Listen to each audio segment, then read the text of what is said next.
guys, how's it going? Back again in Path of Exile 2 0.4 update to go over a build guide / showcase of the build that I league started and have been enjoying a ton in the second win private league in Path of Exile 2.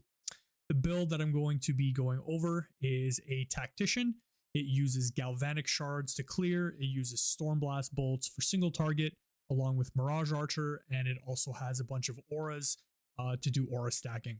As the gameplay footage plays out in the background, I'll just give my initial thoughts and a little bit just to explain the core mechanics of the build itself. This is not my original idea or concept for the build. This is my take and iteration on the build that POE2 showcased and league started for the 0.4 main league.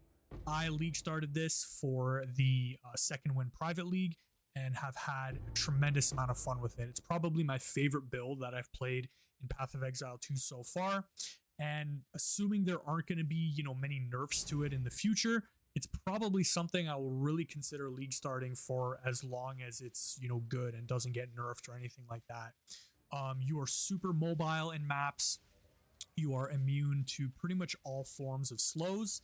You'll see in one of the gameplay clips, I intentionally stand inside of a temporal chains curse, and you'll see that the slow on me is only 1%.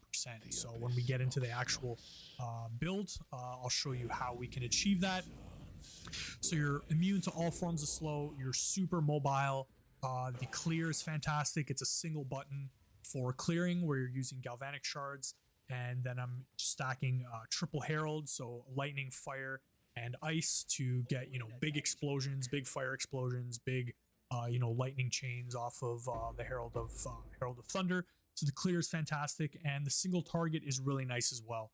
All of our projectile damage builds pin, so you essentially pin and completely immobilize every single enemy that you're engaging with while you're clearing, as well as for single target. For the single target on this, the main interaction is you are using Stormblast bolts. And typically the downside of this skill is that you have to switch to a detonator such as explosive shot to then actually get the damage out of the Stormblast bolts. However, with the change to Mirage Archer in 0.4, you're actually able to proc the Mirage Archer and have it with you essentially on command. Because as soon as you dodge roll, your Mirage Archer pops up and starts using the socketed skill. So for single target for bosses, we shoot a bunch of Stormblast bolts into the sky around the boss. A lot of the bosses in this game have like a voice line or take forever to actually start to engage with you. So you can pre-stack the bolts on a lot of bosses. And then as soon as the boss comes out, there is a damage reduction that they get at the very beginning. So if you wait a couple seconds, you can just kind of roll and then you can one-shot them. Otherwise, you do about half their life in damage. They get completely frozen or pinned. They're not able to do any actions. And then you just finish them off with some additional bolts as your Mirage Archer detonates all of the Stormblast bolts. What else? It's, as I said, it's a different take on the build that POE2 showcased. Slightly less damage because as you'll see when I get into it, I'm not using Berserk in this setup. I'm using some other auras. And also, I'm not using the super expensive jewel that has additional spirit, as well as the Olroth flask which does make you pretty tanky on his version. However, I wasn't down to spend like 300 divs on a life flask. So yeah, I'll go over basically all of my changes as we get into the skill gems and the setup of the build right now. All right, guys, getting into the actual showcase of the build, I'll just go over the Ascendancy first thing, because this is essentially what enables the build and what allows it to actually, function. The main reason we are a Tactician is for this point right here, a solid plan, where persistent buffs have 50% less reservation. This allows us to stack a bunch of auras. We can see here I have 238 total spirit. I'll show you how we achieve that and all the auras that we're using to make this build function and give us a lot of damage. The additional Ascendancy points, polish that gear. It just gives you a little bit of deflection equal to the armor that you have. Nice little bit of damage reduction. This build isn't super tanky. It's good enough to the extent that, you know, probably won't get one shot by, you know, most things of, although, you know, it's POE2, there are going to be some random one shots that, you know, unless you have like 5k, 7k, you know, 10,000 plus ES, that life builds are just gonna, you know, die to, because life is really bad in this game. The other ascendancy points: suppressing fire for more immobilization buildup, and this one here, right where we want them, projectile damage builds pin. This is really good. Pinned enemies cannot perform actions. This is why, as you saw in the showcase footage, basically everything you shoot with your galvanic freezes instantly and cannot move, and it's just there for you to, you know, finish them off as you go through the map and clear. And it also pins the bosses for single target as well, which is really nice. The skill gems. So getting into that, the 2 crossbow shots up here at the top, you do not have to worry about. The reason I have the colored gems that I do in them is to enable something on the passive tree, which I'll showcase when we get into the passive tree. But the build actually starts here with our clearing skill, which is Galvanic, and I am using Fork, Elemental Armament, Close Combat 2. You can use projectile acceleration here, and it gives you, you know, a bunch of projectile speed, and then increases and reductions to projectile speed also apply to damage. I find, you know, I kind of like the close combat for a little bit more damage. If you don't one-shot something like a rare, you're usually doing about, like, you know, 3/4 of their health bar anyway. They're pinned as you're walking through the map. You're basically getting up in their face anyway, so they're guaranteed to die in a minimum of, like, you know, in a maximum of like 2 or 3 shots. So, you know, I really like close combat, but that's kind of a flex slot. You can use whatever you want there. The last 2 skill gems I think are really required to make this build really smooth and just, you know, comfy while you're mapping. First one is Wrath's Assault.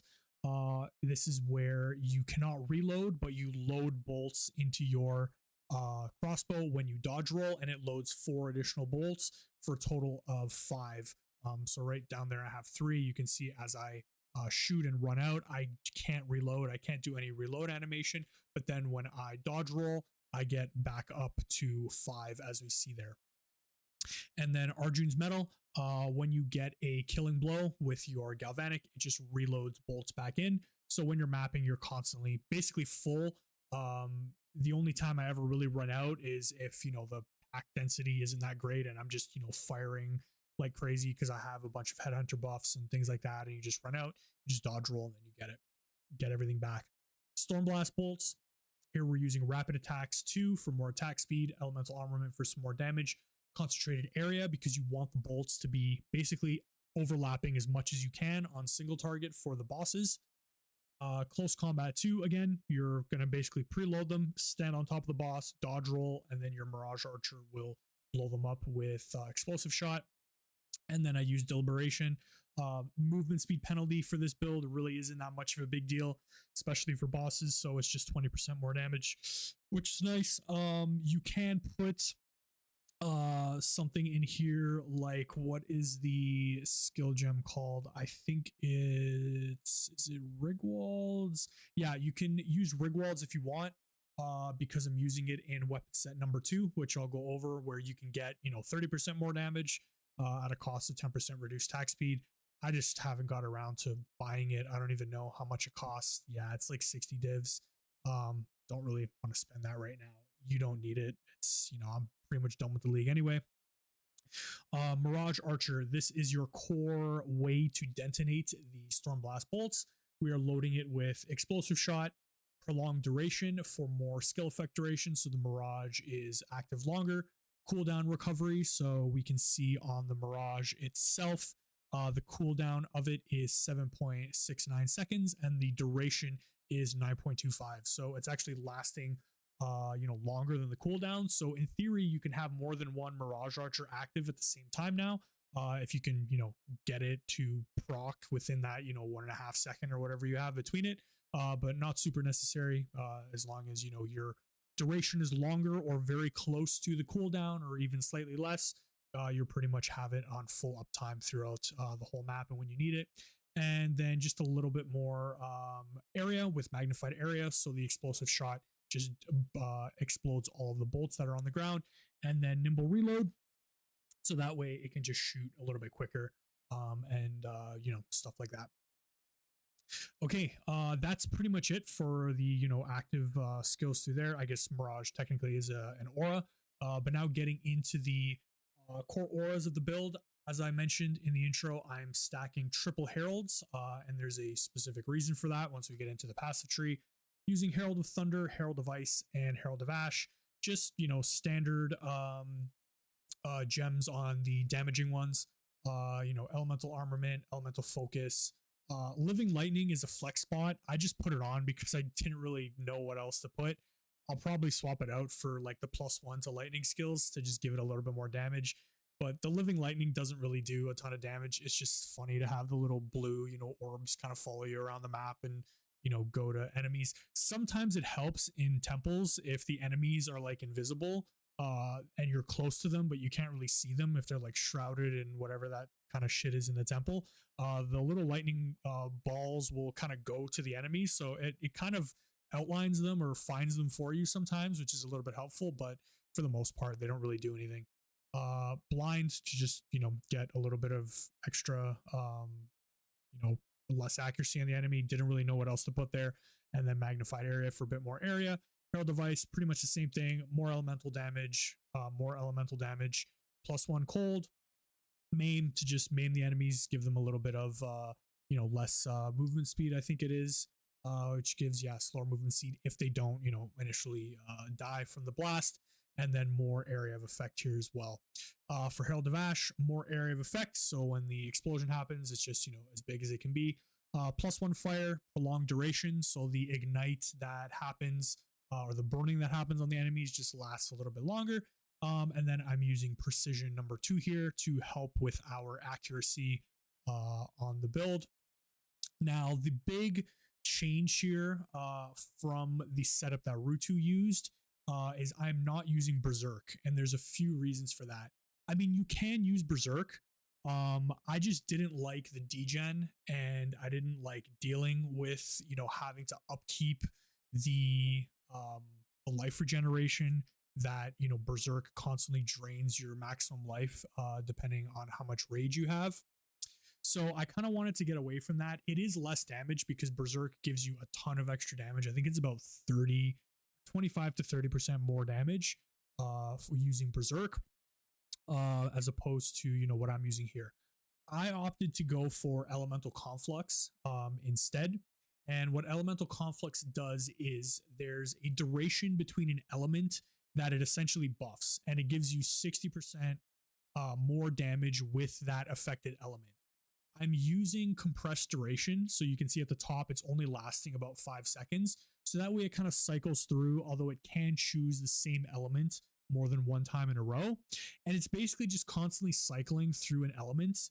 And because I'm splitting my elemental damage 3 ways with the Painter's Servant, once we get into the gear, it's constantly buffing something. So, the baseline for the elemental damage is not bad for any one particular elemental damage. And you're just getting, 67% more damage on one of those every 5 seconds. So it just gives you, if you split that across, the 3 elements, average it out, you can call it about, 22 to, 23% more damage in total. Less than Berserk, but I like it. It's comfy. It's fine. I don't have to deal with constant degen. Although you can do that. I'll kind of, mention some changes you can make to the build or different ways you can kind of build it out if you would like towards the end of the video. And then, of course, Trinity. This works different to the Trinity in Path of Exile 1.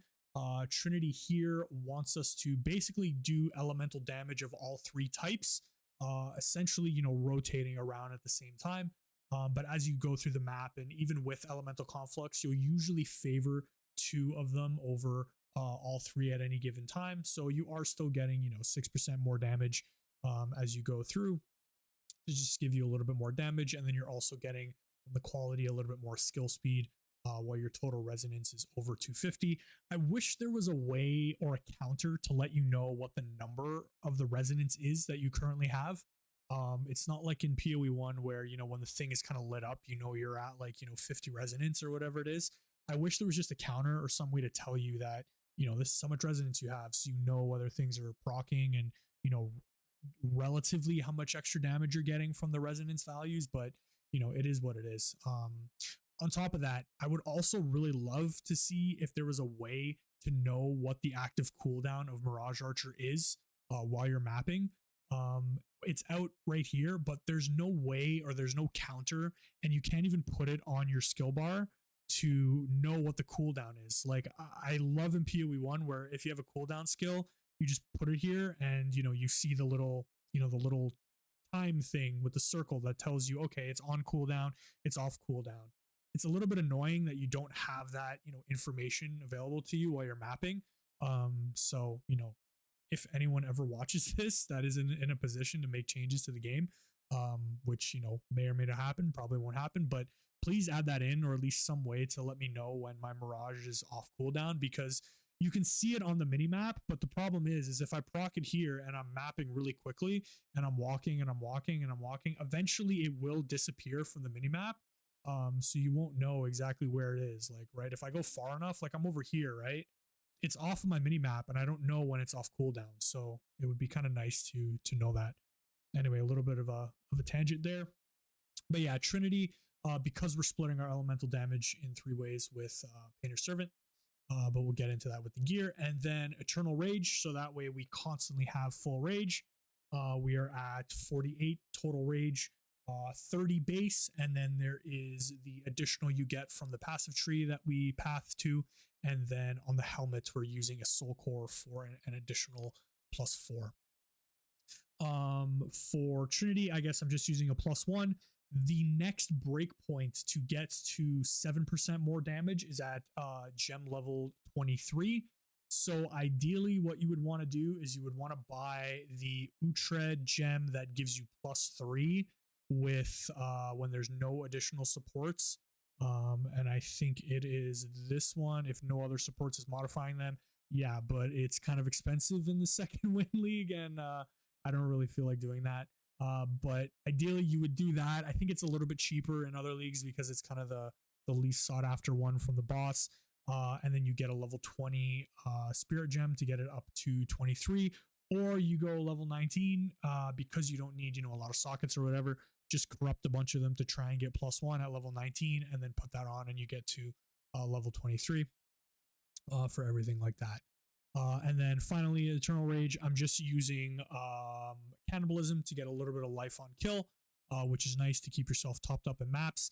And then I'm also using Cool Headed, which gives you 50% less duration of Ignite on you while supported skills are active. This is really nice because Ignites are pretty bad in this game. They can be, at least. And, you know, a 4-second Ignite, you're just kind of going and you degen like crazy. Having the 2-second Ignite on you is pretty nice. And we're also immune to shock on this build, which we'll see if I go into the character sheet. Obviously, capped reses, a little bit of chaos res. I did have a little bit more chaos res on the old Moria Invictus chest that I was using, but around 37%. Usually I run lower than this. I found in some leagues, you know, 15 to kind of 20-25% was okay. But, you know, chaos damage is everywhere in this game, and it's really annoying. I feel like when they don't know how to balance something in this game, they just say give it chaos damage and, you know, do it. Especially for Abyss, there's chaos damage everywhere in Abyss. But I've been running a lot of Breach and having a lot of fun with it. And as you can see, the total armor, you know, just under 6k armor, so it's not the greatest, but, you know, it's something. This 62 physical damage reduction is fake. It only works really well against small hits. Against really big physical hits, you will probably still get one shot, so you want to, you know, watch out and avoid those. And then, you know, item evasion rating, which gets converted into armor, which we'll see in the passive tree, and then a little bit of deflect rating, and we have lucky deflect, which we'll see from the passive tree. So 34% chance to deflect, which is, you know, not bad. 1 in 3 hits we're deflecting, and then we're taking 40% less damage from that, which isn't too bad. We are immune to shock, and that is through the passive tree. And then we have a 50% less ignite duration on ourselves, which we see through there. The movement speed also isn't too bad as well in maps. Once you have all the buffs from, movement speed from, kill recently and things like that, this gets up to, I think, like 70 or 80%. And then, when you have headhunter buffs and things like that, it is, even higher than that. I'll go back actually, and before I get into the gear, what I will just touch on is I have a basically a weapon set 1 and 2 setup. The crossbow that I am using is set to both weapon slots, so it's locked to both slots. And I have my Galvanic on weapon set 1 and my Stormblast on weapon set 2. Some people seem to get a little bit confused with how to set up your skill bar when you're doing weapon set 1 and 2 on crossbows. And I see a lot of posts on Reddit and things where people are like, oh, I can't get it to work. I'm trying, but none of my skills work and things like that. So the way I have it set up and the way you need to have it set up is I play click to move. So my left click is just move only. My right click is what I want to clear with Galvanic shards. So on my middle mouse button, I have this on load Galvanic shards. And then your right click, whatever you want to clear with, you must set this to crossbow shot for the weapon set that you want the skill allocated to. So in this case, it would be weapon set 1, and that will turn it into Galvanic shards. My Stormblast bolts I use with my Q button on my keyboard. So on my W is my load Stormblast bolts, and then the Q button is crossbow shot number 2. So you don't actually want to put the load or anything on the button that you want to use the skill with. You want the load on a different button, and then you want crossbow shot on the button that you want to use the skill with. All right, guys, getting into the gear now, let's look at the crossbow. Now, in the 2 crossbow setup, ideally you would want for your Galvanic a crossbow that has very high elemental damage. And then for your single target for Stormblast, you want a crossbow that has very high physical damage, because the explosion of Stormblast converts 100% of the physical damage to lightning damage, and then that gets split 3 ways by the Painter Servant. So you get big damage there. In my case, I'm just using an elemental crossbow, and I have it set to both weapon slots as we saw previously, simply for the fact that I did have a Fizz crossbow previously that I was using for clearing and for single target, and then I crafted this, and it ended up being more damage than the old Fizz crossbow, so I just stuck with this one, and I don't really have any plans to get another crossbow or upgrade or anything like that, so I'm just using the one here. For the crossbow that I'm using, it has very high flat elemental damage as well as elemental damage with attacks. You can buy one off trade for something. However, if you want to craft something yourself for the weapon, and it's really not that difficult or that intensive to do it, in my stash, I didn't keep it here in my recom. So I basically kept a bunch of bases that have increased elemental damage with attacks. As you collect crossbow bases on the ground and you use, perfect transmutes and perfect augs on them or whatever it is, depending on what rolls, you'll accumulate a lot that have, tier 2 flat, tier 2 elemental damage with attacks and things like that. You can craft them, try and get lucky by, if you roll, an elemental damage with attacks, put a suffix on, exalt them, see if you, get something or hit like a flat elemental roll or something like that. Or you can actually recom them. And for example, if I find one, I don't think I have any here that have any good flat damage on them. But I'll use actually mine as an example, and I'll just take this one here that has 115 increased elemental damage with attacks. I'm not actually going to recomb it because I'm going to destroy my weapon. But for example, if I take tier 2 elemental damage with attacks and tier 1 elemental flat, this is a 23.5% chance. So almost a 1 in 4 to get a really good base that you can, start with. Tier 2 elemental damage with attacks is great. It's better than what I have on here. And if you just either buy crossbows that have, flat lightning, cold, or fire on them and just want to recon them together, if you roll them and you get tier 2 and you put tier 2 with, tier 2 element, it's even a higher chance of success. So you can craft something with the recombinator pretty easily. What you can do is a nice starter crossbow is recom, a flat with elemental damage with attacks, or recom 2 flat together. I think that has a little bit lower of a percentage to actually work. And then when you have 2 good prefixes, what you can do is just put some random suffix on, and then you can use a dextral omen that will guarantee that it removes a suffix modifier. And then you can use one of the essences that gives you damage as extra. So I think the damage as extra lightning is one of the better ones. I don't know which essence it actually is. That's damage as extra cold. I think it's this one. Yeah, the perfect essence of electricity will give you basically the akin to what this fire ice one is. A 2-handed melee weapon or crossbow, gain 25 to 33% of damage as extra cold damage. Use the lightning one, remove the suffix, put it on, and you have a fantastic starter crossbow that will basically carry you through the majority of the game and will, let you do the majority of the content through that. So that's a little bit on, how to get a pretty decent starter crossbow. You don't need to spend, hundreds of divs or, on a really good crossbow. Anything like that is completely viable to get you going. But the penetrate 15% elemental res, as well as the gain 5% of damage as extra of all elements, are nice runes to use in here.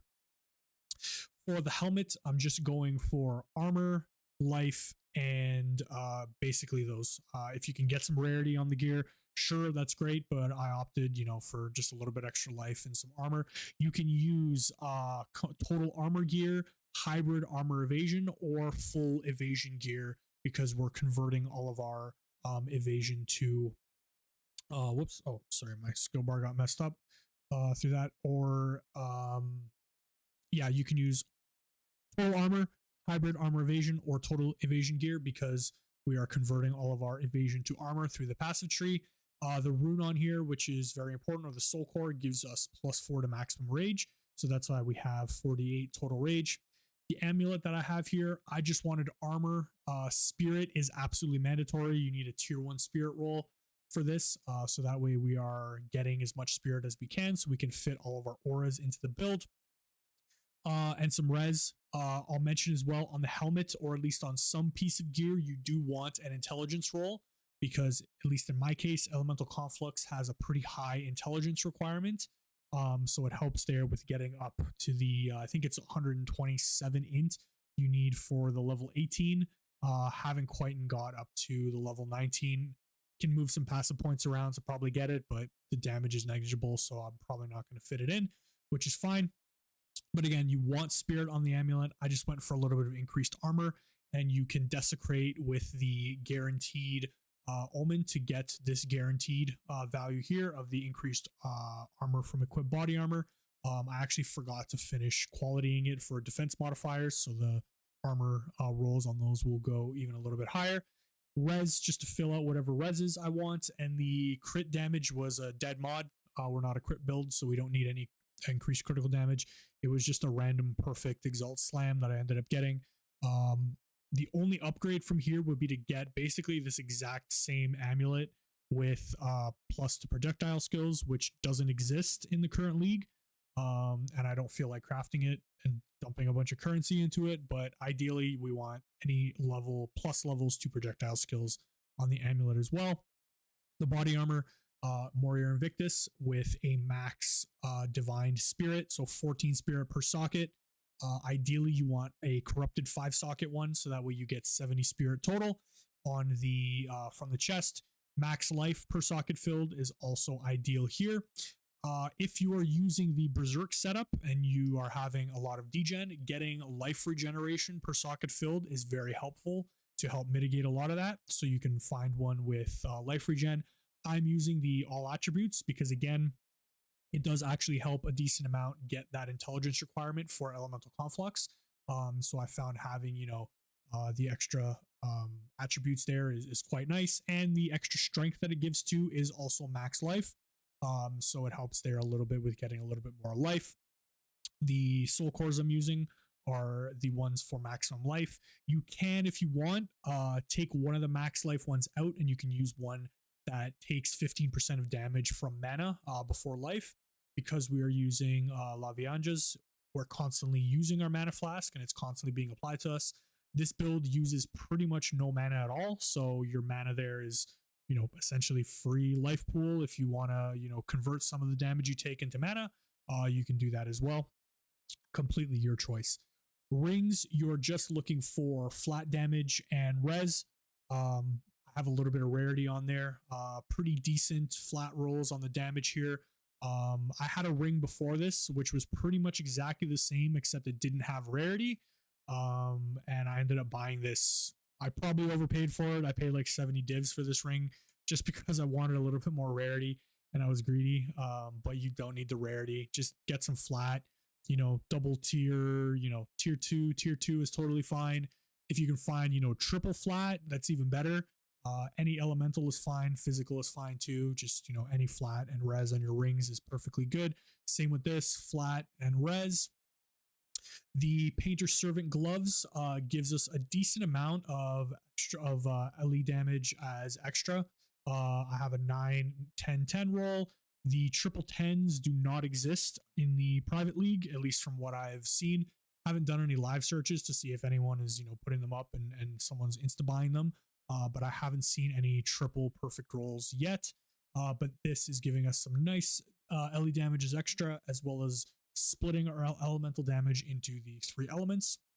So our damage is spread nicely out. So that way, when our elemental conflux procs, it's not giving us 67% more damage on, like, you know, a very bad flat damage base. You know, if we didn't have that split and we had, you know, more of one damage over another, if you're getting 67% more damage, you know, on an element that you only have like, you know, 200 flat on, it's really not that impactful. But it's nice to be able to just have a really good base flat for everything, and then you get the nice boost from elemental conflux. Boots, movement speed, life, armor, res. I have a little bit of rarity on there. If you can fit it in. Ideally here would be 35% movement speed with another 5% rune in there as well. But I wanted a little bit more chaos res. You know, like I mentioned before, I'm running on this build. I think it's like, what is it, 37% chaos res. In previous leagues, I was running lower and it felt okay. However, I was also playing hybrid and had a lot of energy shield on those builds in the previous leagues on Deadeyes or Pathfinders. So when you have, you know, a 1600 life pool with, like, you know, 4k energy shield, and you have a 5k pool in low chaos res, you know, you could get by with it. But for this, with some of the maps where you're running, you know, damage is extra chaos, having the lower chaos res, you kind of feel it. So I playing a life build, and life is really bad in this game. I wanted a little bit more chaos res. Headhunter, it's the best belt in the game, best item in the game right now, probably. There's nothing you can do about it. It's fun to play with. Gives you a bunch of buffs, bunch of extra damage, just a bunch of quality of life, things like that. You don't need it for the build. You know, it's not too expensive, at least in the private league. Yeah, even in the private league right now, it's like 20 divs, which, you know, the economy in the private league is pretty good. I mean, you can make currency, you know, doing pretty much any league mechanic. Breach is super, super, super profitable in the private league. I think, you know, I think like 20 to 25 splinters goes for like a div or something like that. So let me just check if I have a div and breach splinters. Yeah, 1 to 22. People are even selling for less. 20 splinters gets you a div. You can farm up a headhunter in like 2 hours doing breach. So no excuses why you shouldn't have a headhunter on your build. It's very easy to make currency. It's super cheap. So get it. It's fun. You'll have a lot of fun with it if you've never played with one before. Okay, getting into the passive tree. I mentioned the ascendancy before, the pathing, just going down here, taking a little bit of armor. This wheel I love over here. It gives you basically a free 50% increased damage for 20%, 20%, 10% on immobilized enemies. You immobilize every single enemy in the game when you shoot them with your crossbow. So that is basically just a free 50% increased damage. On the weapon set 1, which I'll enable it here, you can see all the red passives light up. We have a little bit of increased movement speed here when killed recently, and the stuff over here on the left is just, you know, increased movement speed, immune to hinder and maim, reduce slowing potential, or sorry, slowing potency of debuffs on you. This is important for why we can get pretty much immune to all slows, temp chains, and chill, which I'll go over how we can do that in a second. Pathing down, we want iron reflexes. This ensures that we get all of our evasion rating to armor. And then we can also use glancing blows because we are not evading. So we just give ourselves free chance to deflect, which is quite nice through there. Down at the bottom of the tree, gem enthusiast over here on the left-hand side. This is why in my gem setup, I had a bunch of random red gems in my crossbow shots. This makes it so that way I get 5% increased max life if I have at least 10 red support gems.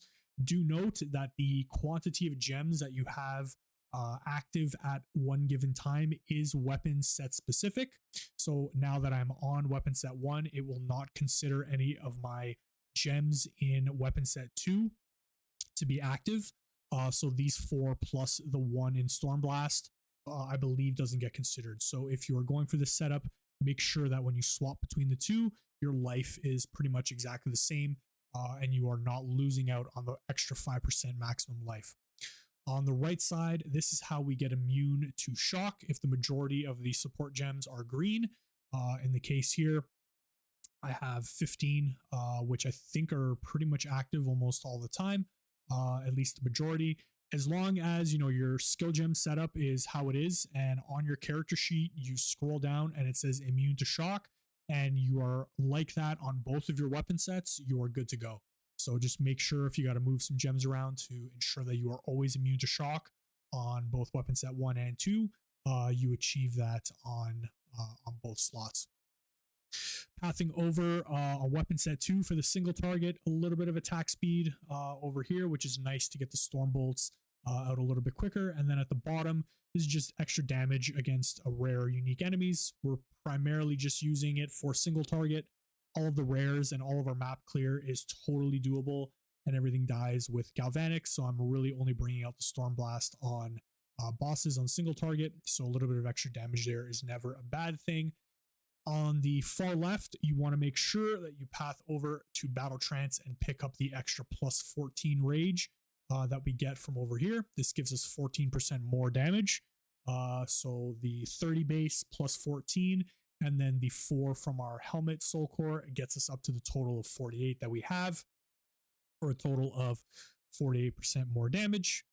And going over here, the crystal elixir, Lavianjas, basically gives us, 40% increased elemental damage for free because we constantly have that flask being applied to us. So that is nice there. A little bit of LE pen, and then what I have here allocated globally is nice for just attack damage while you're moving. Reduced movement penalty from skills, attack damage while moving, things like that. It's pretty nice. It really, it's obviously great when you're mapping, because you're constantly moving while you're using Galvanic. However, for the Stormblast, sometimes you will be standing still and, firing the bolts into the air. But then when you proc or dodge roll to proc the Mirage Archer, which then instantly blows up all the bolts, you are considered moving because you're dodge rolling and you're kind of, circling around. So it will take into effect that increased damage while you're moving there as well. Down here on the clearing setup, just, chance for damage with hits to be lucky, damage against you to be unlucky, a little bit extra tank, a little bit more damage here and there, which is always nice. Acceleration for a bit more movement speed and skill speed. On the single target setup in green, we have frazzled, so we get a lot of increased shock magnitude here. I believe my shock on single target with Stormblast is 35%, as opposed to the base 20% shock. So that's basically just 15% more damage there that the boss will be taking, which is quite nice. And then pathing up over to here, the reason I have all of these notables allocated is because of the Against the Darkness jewel that I'm running. This is the significantly cheaper of the Against the Darknesses that you can run. I'm running the one with single notable, which gives damages extra. I kind of balanced it to play in tandem with the other jewel that I'm using. So here I'm getting 4% extra damage, 4% of damage as extra lightning per notable. So in this case, it's 4, 8, 12, 16%. And then the Heart of the Well. This is probably the most expensive piece in the build that I'm using. You definitely don't need it, but I found a Heart of the Well. I ended up sniping it on trade for like 75 divs at the time, and I divined it up to get this 15%, 14% roll with the double damages extra. I had Fire and Cold on the Heart of the Well, so I wanted to go for Lightning on the Against the Darkness just to balance the element stuff out. Even though the elemental damage does split, sometimes on certain buffs and things, the Painter's Servant won't actually split the extra damage through there. So I kind of just wanted to keep it even through there. But this Heart of the Well, you can go for, just a single damages extra. You don't need the double damages extra. I think they're a bit more expensive now in the private league. I'm not sure how much they are in the regular normal league, but this is kind of a luxury item. You don't need it. It does give you a nice, bunch of extra damage, but definitely not needed. You can go for, jewels that I have similar to here. This is just, a random rare jewel. Lightning damage, attack speed, damage with crossbows, attack speed with crossbows, projectile damage, movement speed, things like that will give you a nice amount of damage. Elemental pen, lightning damage penetration on the jewel as well. If you're just going for rare jewels is really nice. Will give you, a nice amount of damage as well. So the Heart of the Well double as extra definitely is not needed.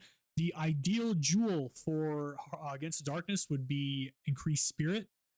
So that way you can just fit in either, an extra aura or more support gems that require spirit. However, they're like stupid expensive in the private league. I think they're like a mirror minimum.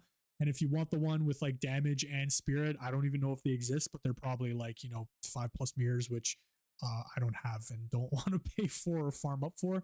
So yeah, in the case there, that's why I'm only sitting at 238 spirit and not, up into the 270s, 280s with the extra Against the Darkness there.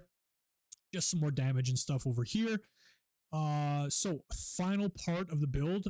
So I was initially pathing up into Coming Calamity over here, which is the reason why I'm running Tripled Herald, because we get 40% increased cold, fire, and lightning damage while we have all three of those auras active.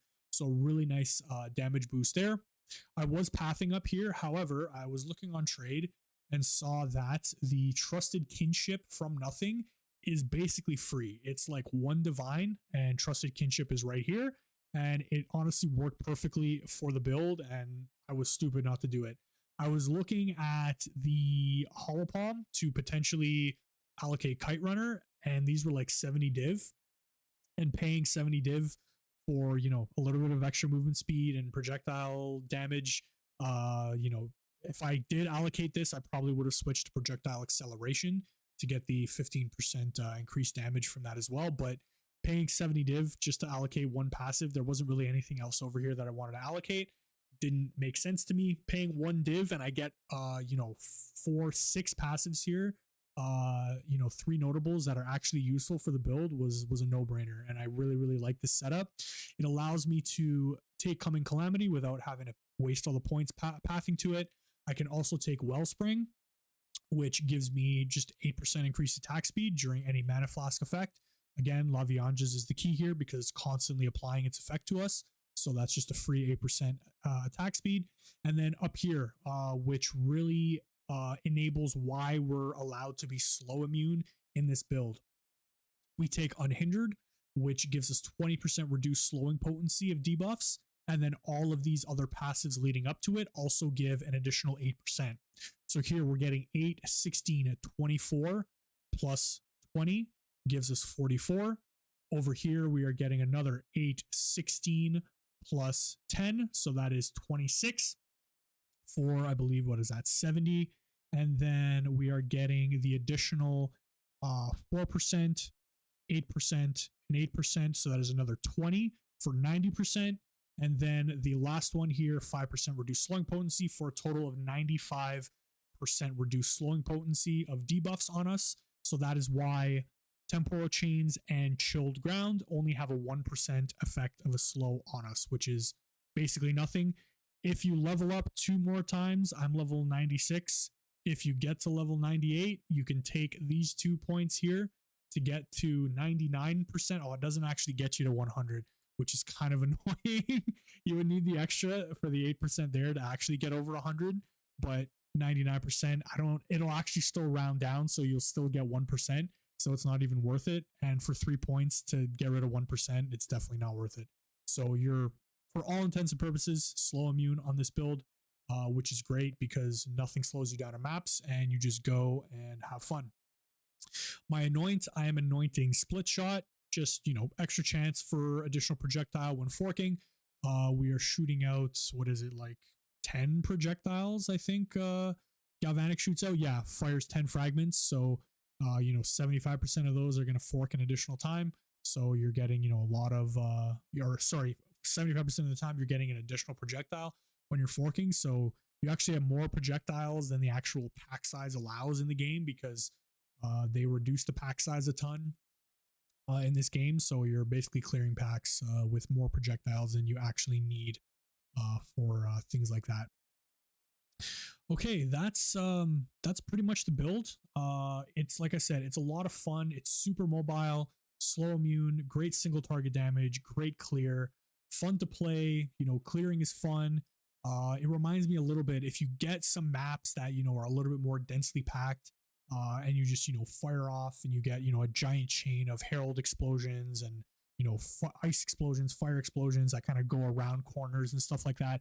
Kind of brings you back to the the early 0.1, 0.2, where Herald of Ice and Herald of Thunder could chain and proc off of one another, and you just got gigantic chains of explosions. It's not to that extent because they did nerf it, and you can't do that anymore. But I do see in some cases some explosions around corners and things like that. So it's a lot of fun. It's a lot of fun to play. I really like this version that I don't have to deal with any degen. However, if you want to go for max damage, yeah, figure out how to solve the degen. If you get more spirit and you can run vitality 1 and 2, maybe get a life regen suffix on a piece of gear or something like that you can fit in. Run berserk. If you can mitigate the degen, sure, you can have a ton of extra damage. If you go all out and get the Olroths and have slow degen and then use the flask and get a really big guard on top of that, you'll just be crazy tanky. All right, guys, so a little bit of a longer video this time. I kind of wanted to go into as much detail as I could going over the build. It's my first time doing a build guide, build showcase. Again, had a ton of fun with this build. Highly recommend it. It can get expensive if you want to invest a lot of currency into it. I'm the type of player where I prefer to just have a build that I like and want to invest a ton of currency and min max as much as I can to. I'm not a huge fan of making a bunch of alt characters and things like that. I'd rather just have one that I really enjoy playing and just min max it to the most ability that I can. So this build is good. Leveling through the campaign, I leveled with grenades. And then I swapped to the Mirage Archer setup. I think in the interludes, when I got, level 10 gems is when you can get Mirage Archer. So I swapped over to Galvanic once your crossbow is, kind of good enough to clear with Galvanic, and then you Storm Blast for single target. It's a breeze to level with. It's nice. Until you get, the point where your damage is, good enough that you're kind of pinning everything on instant shots and things like that. It can be a little bit squishy of a build, but that's like any build as you're leveling up and upgrading your gear.